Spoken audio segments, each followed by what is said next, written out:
Abany'eishengyero aba babiri bebembirwe umuhwezo wa Minisita w'iby'uburambuzi Martin Mugara hamwe na chairman w'akakikwaka Honorable Mwinempaka babire bizire kureba aho kombeka ekitagata kwahika batinuko kugwerwa akagwe. How much works are you going to do here now?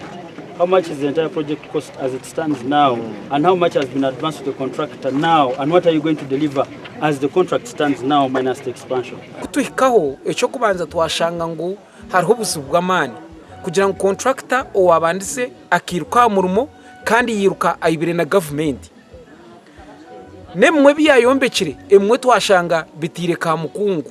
Project netambura kubi te kutambura kurwanje 1.2 billion izahika hariya ko kushikaho tukuribuho nangwa na miliyoni 200 tukura miliyoni 200 ahizire tarumura gweji babanze bakore cyakuriya kishangirwa ngo government ikabahereza biliyoni 1 na miliyoni 2 konka Abany'eishengyero baronzere ikizakozere cyabara none kutwahikaho batugira ngo contractor wabandize ibintu bkamurema hata bareta umusi konka umusi nawe takakozere nko kucemeye kubakire konka hati ni mu butwisha karebe bamuronzera ryo muntu ari kubyetegereza hata naza gukora ecumazireho Abany'eishengyero waya nubwa nyuma y'abebembeze ba Sheema kubagira ngo utine nomwe orukwikiriza bwa kurubata aho barikwombeka. Time I came here, I introduced myself at the gate, but the man could not, even the gate man could not allow me in.